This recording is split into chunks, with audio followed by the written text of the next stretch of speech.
শুধুমাত্র আমার একটা বউ দেও বাকি। কি কি কি কি কি আরেকবার বলুন কি? ওয়েট, চিন্তা নেওয়ার কারণ নাই, আমি এক্সপ্লেন করছি পুরোটা। আচ্ছা, এটা কি? হ্যালো, আসসালামু আলাইকুম বন্ধুরা, কেমন আছেন? আশা করি ভালো আছেন। তো আজকে মনে করলাম যে এই বিষয়টা আপনাদেরকে শেয়ার করি। তো কথা হইলো যে আমি আজকে হলো যে হয়তো 27 তারিখ গতকালকে আমার স্যালারি, ঠিক আছে, আমার পাঠাই দিছে আমার, আর ভাবছি আমার কফিল হয় আমার স্যালারি পাঠাই দিছে। তো মূলত কথা হলো এখন স্যালারি কিন্তু সবাই ঠিকঠাক মতো পায় না। অনেকে আছে, অনেকজন আছে, অনেক পাওয়া যায় এরকম যে কয়েক মাস বাকি থাকে বা মাসের 10 তারিখে স্যালারি পায়, কিন্তু আমি আলহামদুলিল্লাহ স্যালারিটা একদম 25 তারিখে 20 তারিখে পরেই পাই ফেলি, ঠিক আছে। তো ওইটা কথা না, কথা হলো কয়েকদিন ধরে আমার আর পাবে আমার কবিলে এত আমাকে মেহমানদারি করতেছে যা একদম বলার পারি। আজকেরটা আপনাদেরকে দেখাই। মনে করেন যে একটু আগে আমি আমার কবিলে আমাকে বলছে যে একটু নিচে আয়, তাহলে তোর সাথে কথা আছে। তো আমি নিচে গেছি, নিচে হলো আমার থাকে কপিলে থাকে, এটা হইলো এটার দোকান, ঠিক আছে, মানে 3 তলার উপরে দোকান।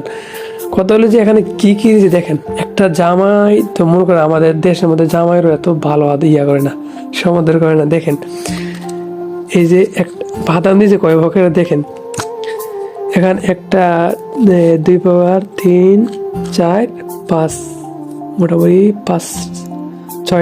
6 প্রকারের বাদাম আছে এখানে।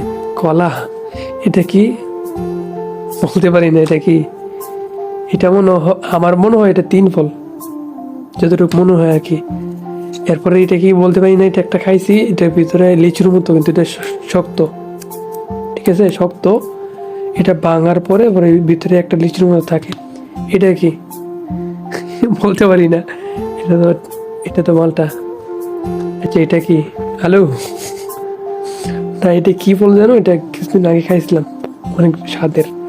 তো এই হলো আমার আর ভাবে আমার কপিলে আমার বাড়ি পর্যন্ত আমাকে খাবার দিয়ে আসে, ঠিক আছে। যেদিন আমার মুখে মন থাকে তখন ওই কি করে আমাকে বলতেছে যে আমি আসতে দিতে একটু বাইরে পারো।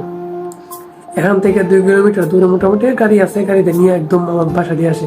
তো ওই দিন দুপুরে আমার আর ভাবে বড় ভাই বলছে যে তোরে বলছি এখন দুপুরে খাইয়ে যাইতি সব সময়, তুই বাড়িতে যাস কে? তো আমি বাড়িতে যাওয়া ধরছি। তো ওই সময় আমার টাইম না, ওরে ইয়ার কাছে নিয়ে গেছে, এরা যেখানে খাবার খাই ওইখানে নিয়ে গেছে। তো বেশিরভাগ সময় আমি খাই না, ঠিক আছে, আমি বেশিরভাগ সময় চলে যাই। তো আমার বলতেছে ঠিক আছে এখন তুই খাবার লিয়ে যাবি।